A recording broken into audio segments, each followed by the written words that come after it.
घडामोडी.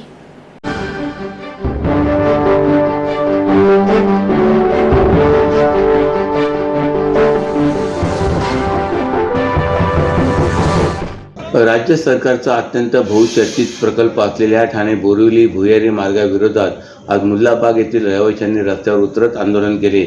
मार्गाच्या कामामुळे धूळ प्रदूषण, वाहतूक कोंडी वाढली असून त्याचबरोबर जुन्या वृक्षांवर कुऱ्हाड चालवण्यात आल्याचा आरोप रहिवाशांनी केला आहे. धूळ प्रदूषणामुळे नागरिक आजारी पडण्याचे प्रमाण वाढले असल्याचे रहिवाशांचं म्हणणं आहे.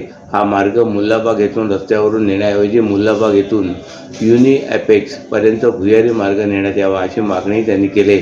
मानपाडा भागात लगतचा मुल्लाबाग परिसर निसर्गाने नटलेला आहे. एकीकडे संजय गांधी राष्ट्रीय उद्यानाचे डोंगर आणि दुसरीकडे अनेक वर्ष जुन्या वृक्षांची हिरवळ, यामुळे ठाण्याच्या इतर भागाच्या तुलनेत या भागात वातावरणामध्ये नेहमी गारवा असतो. येथील निसर्ग संपदा पाहून अनेकांनी या भागात गृह खरेदी केली. सुमारे 12,000 नागरिक या भागात वास्तव्य करत आहेत. याच भागात MMRDA ठाणे बोरिवली भुयारी मार्गाच्या निर्माणाचे काम सुरू आहे. ठाणे शहरातून बोरिवली 15 मिनिटात गाठण्यासाठी MMRDA संजय गांधी राष्ट्रीय उद्यानाखालून भुयारी मार्ग तयार केला जात आहे. परंतु भुयारी मार्ग तयार करण्यापूर्वी MMRDAने या भागातील अनेक वृक्ष तोडलेत. याशिवाय हा मार्ग मुल्लाबाग येथून रस्त्यावरून नेण्यात येणार असून येथे टोल नाकाही उभारण्यात येणार आहे. त्याचा त्रास येथील गृहसंकुलातील नागरिकांना सहन करावा लागणार आहे. मार्गाच्या कामामुळे येथून डंपरद्वारे मातीची वाहतूक केली जात असून दररोज शेकडो ट्रक येथून वाहतूक करत असतात. त्यामुळे नागरिकांना रस्ता ओलांडणे शक्य होत नाही. या वाहतुकीमुळे धूळ प्रदूषण, वाहतूक कोंडी वाढले. त्याचबरोबर जुन्या वृक्षांवर कुऱ्हाड चालवण्यात येत आहे. यामुळे येथील हरित पट्टा नष्ट होत असून या विरोधात येथील रहिवाशांची MMRDA सोबत एक बैठकही झाली होती.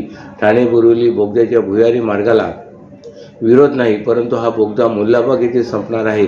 त्यामुळे पुढील मार्ग भूतल होत आहे. हा मार्ग पूर्णपणे भूमिगत व्हावा अशी मागणी येथील रहिवाशांनी केली. प्रदेश काँग्रेसचे अध्यक्ष हर्षवर्धन सकपाळ यांनी राज्य स्तरावर पक्ष संघटना मजबूत करण्याचा विडा उचलला असून यासाठी पक्ष संघटनेचा आढावा घेण्यासाठी राज्यस्तरीय जिल्हावार निरीक्षकांची नियुक्ती केली.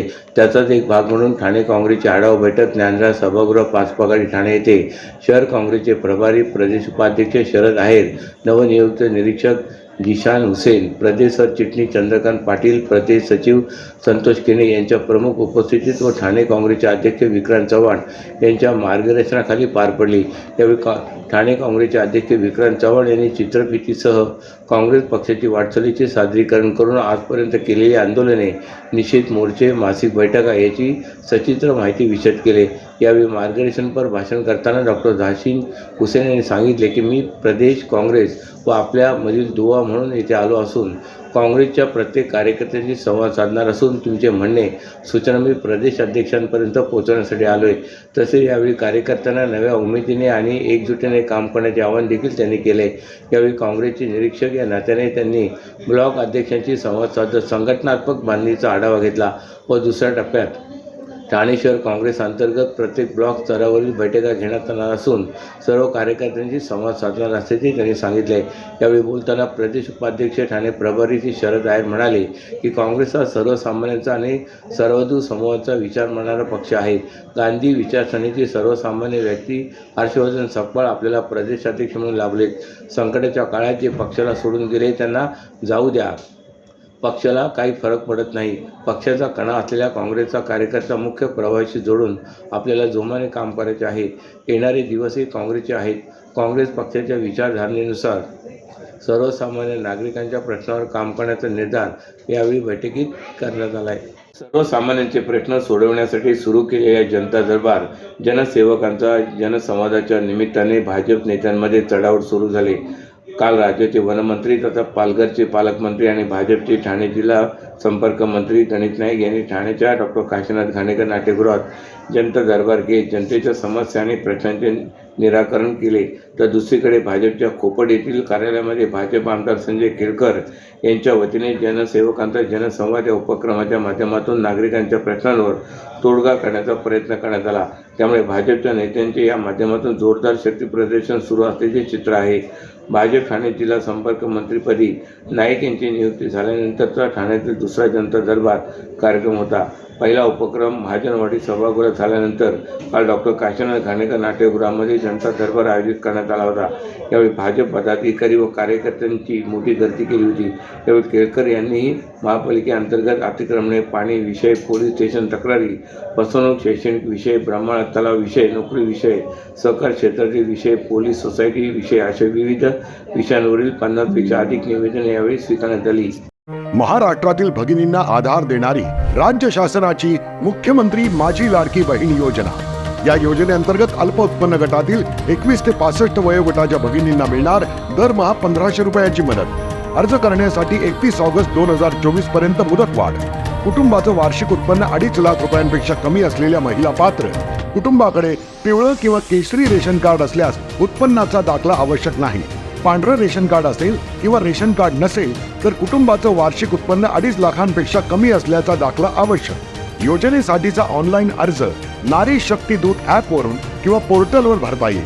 ज्या भगिनींना ऑनलाईन अर्ज भरता येत नसेल त्यांच्यासाठी अंगणवाडी, ग्रामपंचायत, वॉर्ड ऑफिस, सेतू सुविधा केंद्रामध्ये किंवा आशाताई बचत गटाच्या CRP यांची मदत उपलब्ध. आता आपल्याला अभिमानानं म्हणता येईल, सुखी आणि सुरक्षित आहे माझी लाडकी बहीण.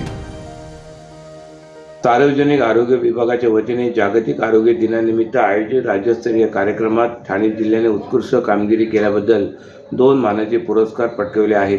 7 एप्रिल 2025 रोजी मुंबई येथील यशवंतराव चव्हाण सभागृहात विधान परिषदेचे सभापती प्राध्यापक राम शिंदे, विधान परिषदेच्या सदस्या मनीषा कायंदे, सार्वजनिक आरोग्य व कुटुंब कल्याण मंत्री प्रकाश आंबेडकर आणि राज्यमंत्री मेघना बोर्डीकर, सार्वजनिक आरोग्य विभागाचे सचिव डॉक्टर निपुण विनायक, वीरेंद्र सिंग, आरोग्य सेवाचे आयुक्त तथा मुंबई राष्ट्रीय अभियानाचे संचालक अमोघनाथ, श्री रंगनाथ नायक, राज्य कामगार विमा योजनेचे मुख्य कार्यकारी अधिकारी आस्तिक कुमार पांडे, मुंबई आरोग्य सेवा संचालक डॉक्टर नितीन आंबाडेकर यांच्यासह राज्यातील विविध आरोग्य संस्थांचे प्रतिनिधी यांच्या प्रमुख उपस्थितीत हा सोहळा पार पडला.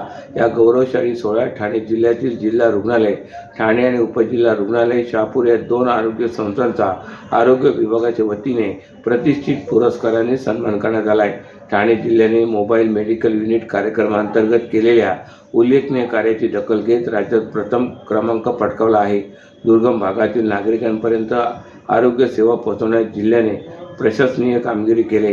पितांबरी उद्योग समूहाचे व्यवस्थापकीय संचालक रवींद्र प्रभू देसाई यांना टिळक महाराष्ट्र विद्यापीठ पुणे यांच्या वतीने DLIT ही अत्यंत मानाची पदवी प्रदान करण्यात आली.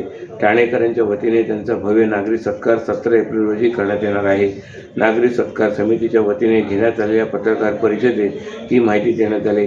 श्री प्रभू देसाई ही गेली अनेक वर्षे उद्योग क्षेत्रात कार्यरत आहेत.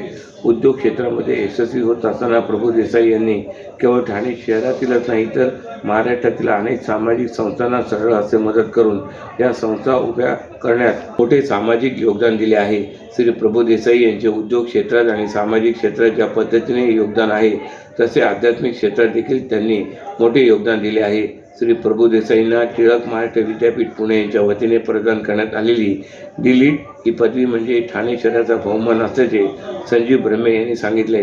ठाणे शहराच्या उद्योग आणि सामाजिक क्षेत्रात महत्त्वपूर्ण कामगिरी करणाऱ्या श्री प्रभू देसाई यांच्या DLIT पदवी मिळाल्याबद्दल नागरी सत्कार व्हावा हा विचार पुढे आल्यानंतर ठाणे शहरातील प्रभू देसाईंच्या अनेक हितचिंतकांनी मित्रांनी एकत्र येऊन नागरी अभिवादन सत्कार समिती स्थापन केले.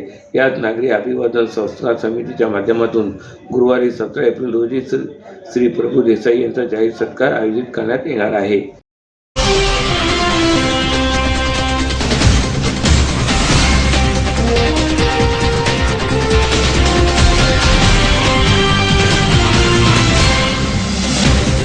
तर या होत्या आजच्या काही ठळक घडामोडी. तर पुन्हा भेटू याच वेळी याच ठिकाणी.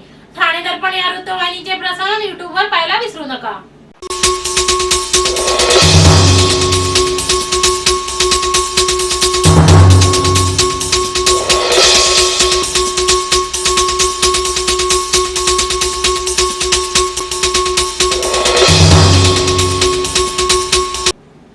धन्यवाद.